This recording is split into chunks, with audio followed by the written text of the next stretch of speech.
Todo o material contido nesse filme é autêntico. Algumas cenas contêm material explícito e se recomenda supervisão paterna.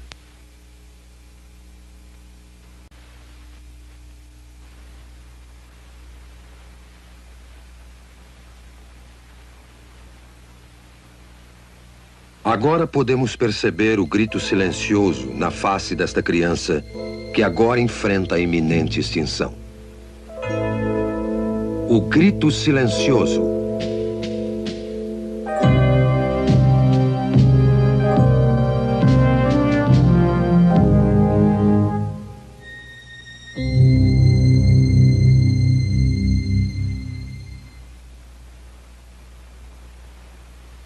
Meu nome é Bernard N. Nathanson.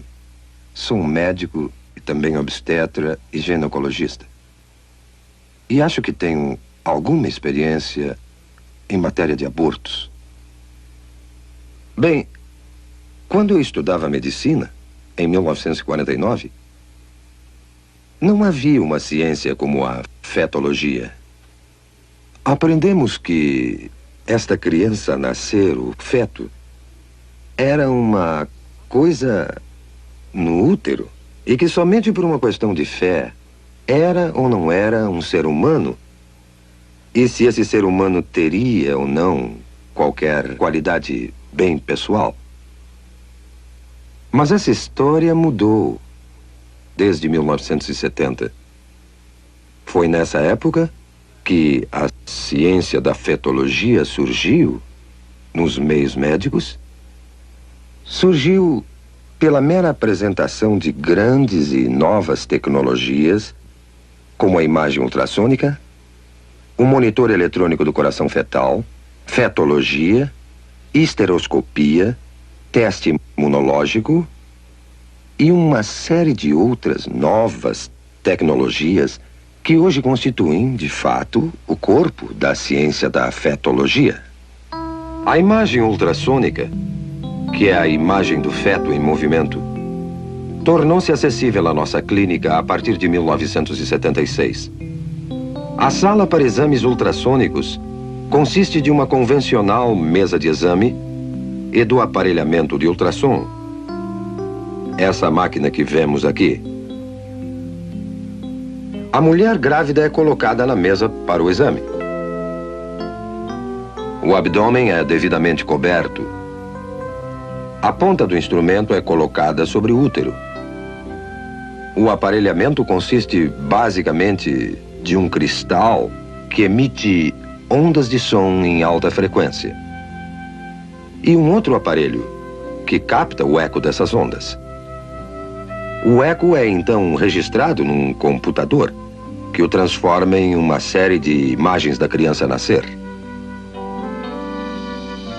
E a criança pode ser observada por uma análise linear, que é útil para a gravidez adiantada, ou por uma de setor, que é mais precisa para delinear a criança na fase inicial, como esse caso.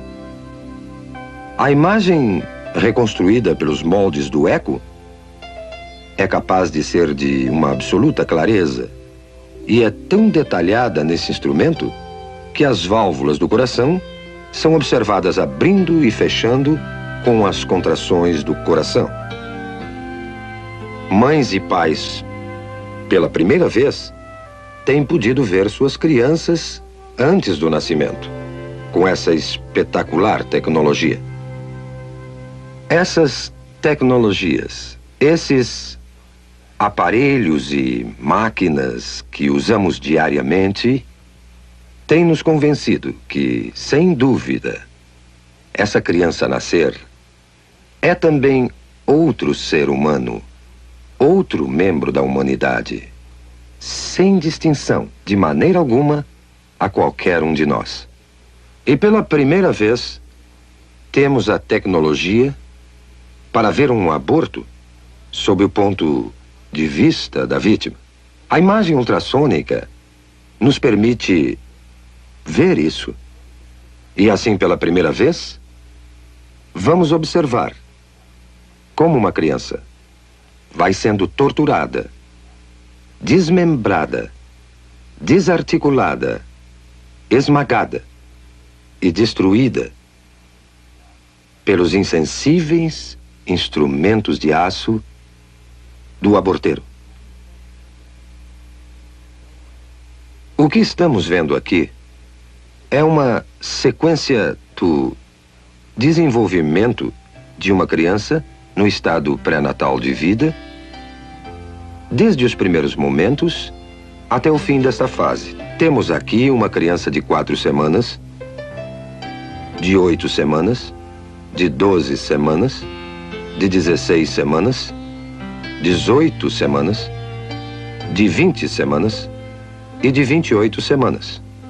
Como podem ver, não existe ainda uma mudança dramática na forma ou substância desse ser durante esse desenvolvimento. Essa pequena pessoa, de 12 semanas, é uma criatura, inegavelmente um ser humano.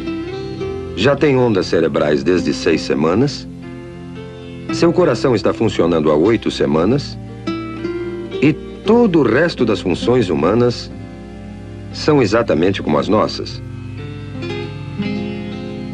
Agora, esse livro,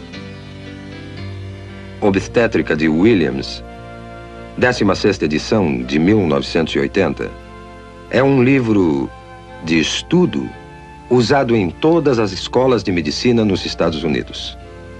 O prefácio desse livro, publicado em 1980, nos diz o seguinte: felizmente entramos numa era que o feto pode ser já considerado e tratado como nosso segundo cliente. Quem poderia sonhar, mesmo há alguns anos, que poderíamos atender um feto como médico? As tradicionais éticas médicas e conceitos nos dizem que não devemos destruir nossos clientes e nós juramos preservar suas vidas. Agora veremos como o aborto age no nosso segundo cliente. Temos então uma criança de 12 semanas no útero, o útero sendo esse músculo em redor da criança.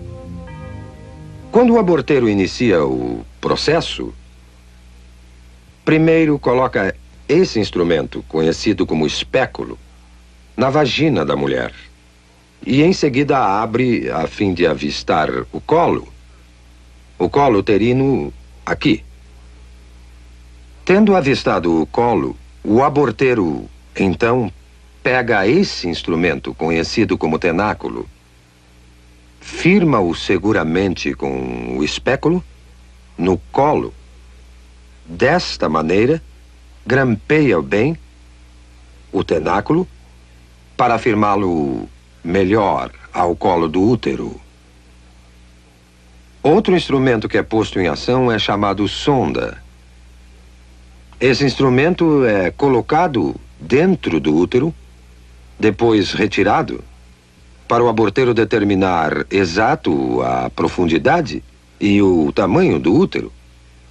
Depois, esse grupo de dilatadores, esses metálicos, curvos instrumentos, são usados para fazer a dilatação do colo, a fim de aplicar finalmente os mencionados instrumentos de aborto. O aborteiro primeiro introduz o mais fino desses instrumentos dentro do colo, a fim de dilatá-lo, girando o instrumento para uma parte mais larga, introduz essa ponta e vai então trabalhando através das várias graduações que aumentam o tamanho final do instrumento dilatador. Depois, passa a usar um instrumento conhecido como aparelho de sucção, o qual está sendo retirado de um recipiente esterilizado para seu uso. E então, isso será inserido no colo dilatado até chegar ao útero, para então perfurar o saco que cobre a criança, esvaziando do fluido que a cerca. O instrumento é posto em direto contato com a criança numa pressão aproximada a 55 milímetros de mercúrio aplicada na ponta desse instrumento que está ligada a um longo tubo grosso de sucção e a instrumentação abortiva, que é o aparelhamento do outro lado. A ponta de sucção começará a destruição da criança. Pedaços do corpo são separados, um por um, até ficar somente fragmentos do corpo e a cabeça. A cabeça é grande demais para passar pela tubulação. Para isso é necessária a aplicação de outro instrumento, chamado pinça de pólipo, dentro do útero, através do colo já dilatado. E o aborteiro, então, terá que pegar a cabeça da criança, que flutua livre dentro do útero, entre os anéis desse instrumento. A cabeça é então dilacerada e seus pedaços removidos com seus respectivos ossos. E o aborto, então, estará concluído. Já vimos como uma criança de 12 semanas aparece na tela ultrassônica. Também vimos a mecânica, todas as fases do aborto de 12 semanas. Agora, pela primeira vez, veremos um filme feito com a verdadeira imagem ultrassônica de um aborto de 12 semanas. Não se esqueça que não é um caso fora do comum, um aborto tardio. É um dos 4.000 casos de aborto feitos todos os dias nos Estados Unidos. Esse filme foi feito numa clínica de abortos. O médico que realizou o aborto foi um jovem que trabalhava em 2 diferentes clínicas de aborto ao mesmo tempo. Ele já havia feito mais de 10.000 abortos na sua vida. Quando lhe pediram para assistir uma exibição deste filme, ele ficou tão chocado do que ele fazia que saiu da sala por um momento. Voltou para ver o final, mas nunca mais fez outro aborto. A moça que manobrou a verdadeira câmera ultrassônica era uma feminista e a favor do aborto. Mas ela também ficou tão chocada pelo que viu nesta sessão de cinema que nunca mais quis discutir o assunto aborto. Mas vamos voltar ao filme em questão. Estamos observando um detalhe de uma verdadeira imagem ultrassônica de uma criança de 12 semanas. A criança está colocada nesta direção. Vocês estão vendo a cabeça da criança aqui, o corpo inteiro da criança aqui, e essa imagem é a mão da criança perto da boca. Olhando essa criança mais de perto, observamos o olho ou a órbita ocular aqui, o nariz da criança aqui, sua boca aqui, e até vemos o ventríloco do cérebro aqui. Esse é o fluido que enche os espaços do cérebro. Vemos o corpo da criança aqui, com as costelas em silhueta, e sua coluna vertebral atrás. Essa é uma área granulada de tecidos. Na parte superior, parece ser a placenta da criança. Podemos até distinguir aqui as coxas, as extremidades inferiores saindo do corpo, desta maneira. Agora, vamos à ação. Vemos o coração batendo no peito da criança. Suas batidas são de 140 por minuto aproximadamente. Agora, vemos a criança se movendo dentro do útero e observamos várias mudanças de sua posição. Ela ainda está colocada desta maneira e a boca está recebendo o polegar da criança A criança está outra vez movendo-se calmamente no seu santuário.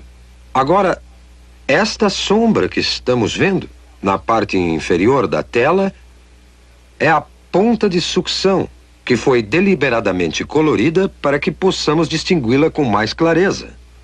Mas o aborteiro dilatou o colo e está inserindo a ponta de sucção que podemos observar se movimentando na tela. Podemos notar que a ponta de sucção que está aqui, quando se move em direção à criança, ela recua do objeto e começa a produzir movimentos violentos e agitados. A criança se move com mais determinação. Sua posição muda constantemente. E ela retrocede mais uma vez aqui. A ponta de sucção ainda não tocou na criança. E mesmo assim, ela permanece agitada e movendo-se violentamente. A criança virou agora outra vez de perfil. E a ponta de sucção volta mais uma vez a aparecer na tela. A boca da criança está aberta, o que veremos mais uma vez em outro momento. Mas esta ponta de sucção, que vemos se movendo violentamente na parte inferior da tela, é um instrumento mortal, que eventualmente irá destruir a criança. É só depois que o saco é perfurado para a saída do líquido que a ponta do aparelho entrará em contato com a criança. Mas podemos observar a ponta movendo-se enquanto o aborteiro procura o corpo da criança. Mais uma vez vemos a boca da criança aberta, como se estivesse emitindo um grito silencioso. Este é o grito silencioso de uma criança prestes a enfrentar sua extinção. Agora, as batidas do coração aumentam dramaticamente e os movimentos da criança são mais violentos, como percebendo a agressão ao seu santuário. Está se afastando e podemos vê-la movendo-se para a esquerda do útero, numa tentativa patética de escapar aos terríveis instrumentos que o aborteiro usa para extinguir a sua vida. Agora, o coração está visivelmente acelerado. Suas batidas chegam a 200 por minuto. Não há dúvida alguma que a criança percebe o perigo mortal que a espera. A membrana foi perfurada e o fluido escapou. Não se vê mais o reservatório de líquido protegendo a criança. Mas uma vez que o fluido saiu, a ponta do aparelho de sucção se firma no corpo da criança e a criança é puxada para baixo pela ponta de sucção do aborteiro com a pressão negativa aplicada e o corpo está sendo desmembrado sistematicamente e separado da cabeça. A cabeça está nesta direção aqui. Eu estou no momento delineando a cabeça. As partes inferiores já foram destruídas. E vemos a ponta de sucção brilhando de espaço a espaço na tela como uma série de ecos.